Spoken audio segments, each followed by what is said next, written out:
نحمده ونصلي ونسلم على رسوله الكريم اما بعد اعوذ باللہ من الشیطان الرجیم بسم اللہ الرحمن الرحیم اولئک الذین امتحن اللہ قلوبهم للتقوى صدق اللہ العظیم۔ میرے دوستو، میں نے آپ حضرات کے سامنے جو آیات مبارکہ کی تلاوت کی، میں آج ان شخصیات کی بات کرنے لگا ہوں کہ جن شخصیات کے بارے میں حضور نے غزوہ بدر کے موقع پر آپ صلی اللہ علیہ وسلم نے جب اللہ سے دعا کی تھی، یا اللہ انہیں فتح عطا کر، اگر تیرا دنیا میں نام رہے گا، تیرے اسلام کے نام کے ڈنکے بجتے رہیں گے،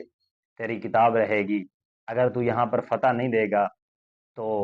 ہو سکتا ہے تیرا قیامت تک نام لینے والا کوئی نہ ہو۔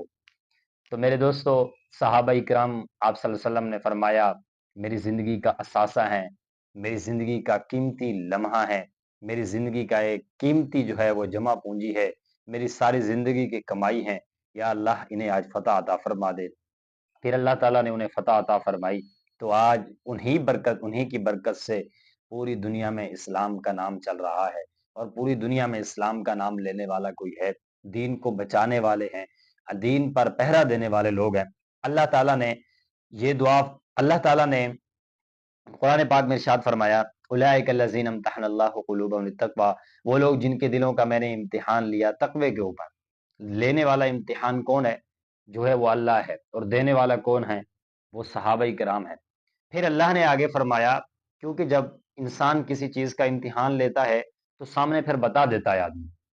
کہ پھر اس کا نتیجہ بتاتا ہے، تو نتیجہ ان کا کیا نکلا؟ وَأَلْزَمَهُمْ كَلِمَةَ التَّقْوَى وَكَانُوا أَحَقَّ بِهَا،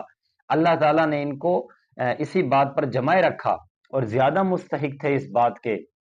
تقوی کے، یعنی کہ اسی بات پر اللہ نے ان کو جمائے رکھا، اور اسی بات جو ہے اللہ نے ان کو پکا کر دیا، الیکم الکفر والفسوق والعصیان، کہ وہ لوگ کہ ان کو اللہ تعالیٰ نے کفر اور فسق سے، یعنی کہ گندگی سے، گناہوں سے اللہ نے انہیں نفرت دے دی تھی، اللہ نے ان چیزوں سے دور رکھا تھا انہیں، صحابہ کرام کو اللہ تعالیٰ نے ان چیزوں سے دور رکھا، پھر وہ اسی کامیاب ہوئے۔ پھر آگے فرمایا، قل ان کنتم تحبون اللہ، اے نبی فرما دیجئے کہ جو میری اتباع کرے گا میں ان سے محبت کروں گا،